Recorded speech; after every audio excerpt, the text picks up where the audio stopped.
If we are such a racist country, says David in Peterborough, why are there millions of people queuing up to live here? Thank you, David. Zara says, Rishi is well versed in racism. He is a supporter of the racist Modi regime in India and the racism in Israel.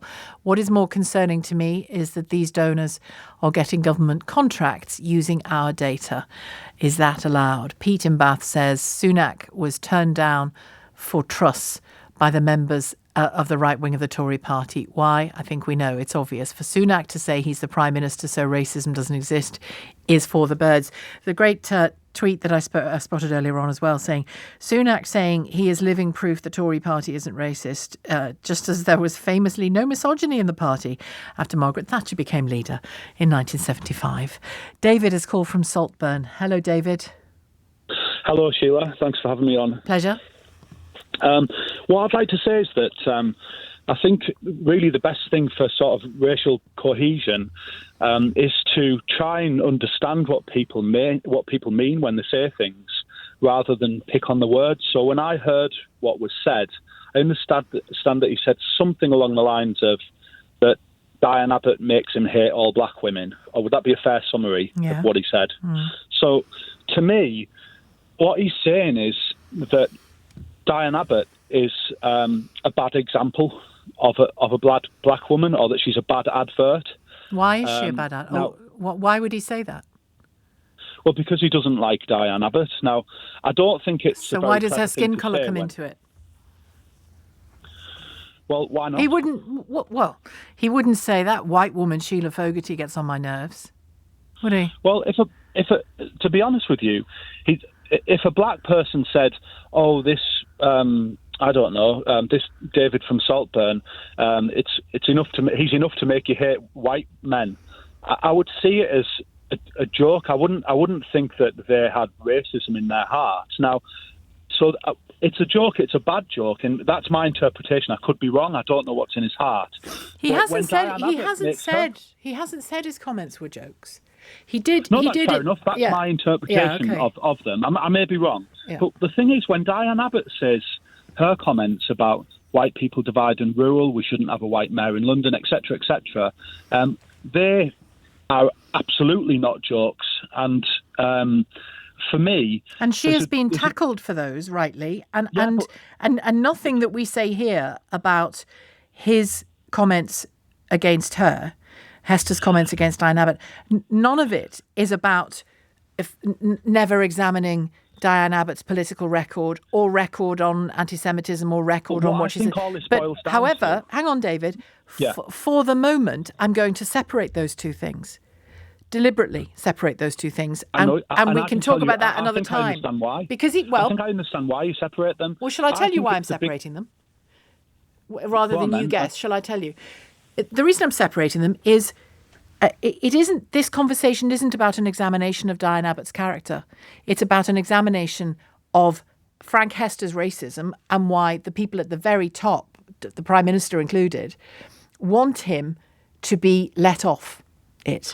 Now, when he started to throw stuff at Keir Starmer in Prime Minister's Questions, Keir Starmer, I mean, he and his party absolutely still has questions to answer around racism, particularly anti-Semitism. I mean, he's trying to fix it, and he's done a relatively good job in at least controlling how things are and how they seem. But it hasn't gone away, and it's there, and it's in the bones of the party. Yeah, but it's the bigotry of low expectation. When a black person like Anthony Joshua says, "Don't shop in white shops, shop in black shops," there isn't a massive fuss about it like this. The same as when Diane Abbott says something. I don't like quotes that I don't know, if you see what I mean. So when did he say that? He said it when they were marching about, during the Black Lives Matter movement, he said it. And there's been lots of controversial things like that said by various black people. And white liberals on the left have nothing to say. And do you know what it says to me? It says to me that it's the bigotry of low expectation, in that essentially you hold ethnic minorities and black people to a low standard to what you hold white people, and that's a form of racism in itself. I don't. And that's what I feel you do. I don't. I don't. I'm more than happy to have a conversation with Anthony Joshua about what he said. Abstain from spending your money in their shops and economies and invest in black-owned businesses, right? I'd love a conversation with him about that. If he's saying, don't go into a shop because it's run by a white person, that's racist. If a white person said shop in white shops, support white businesses, then the left would be all over it. They'd be calling for someone's head. But it doesn't happen because the left seem to hold white people to a different standard to other races. Well, he was tackled because I've Googled it to get... I don't do that. Well, hang on. I don't think that black people are less than white people. I'm glad to hear that. I'm just looking at you say he wasn't challenged. I've just Googled it to get the quote of what he said. It's full of news coverage of what he said and critical argument against what he said and discussion about what he said. So it's not true to say that it wasn't challenged. It was challenged. I didn't say it wasn't challenged.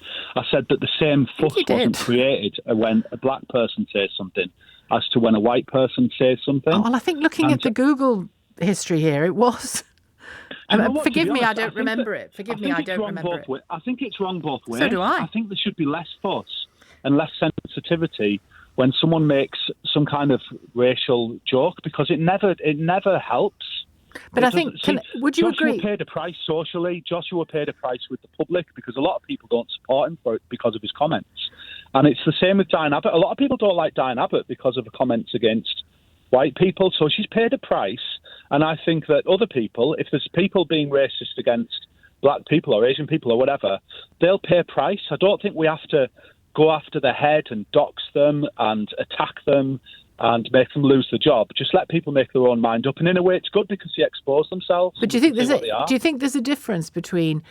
and again, I'm not going to attach this to Anthony Joshua because I don't know the detail of what he said enough to know what motivated him. But if say, Shop X has been found to have had racist and immoral practice, in country Y or even here in the UK, whatever it happened to be, and somebody said, black or white, said, boycott that shop, I don't think that's necessarily a racist thing to do because the shop is owned by white people or whatever, I think that's a political thing, arguably, isn't it?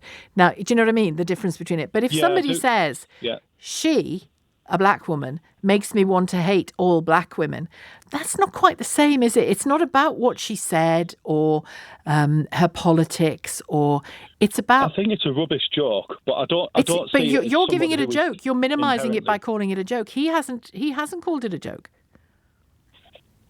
What would he hasn't said? I was only joking. I think he did. I think he did actually. No, he said I read it yesterday in the fourth paragraph of his statement. He said something along the lines of, he used the word playful. He said we need to be able to be playful with each other.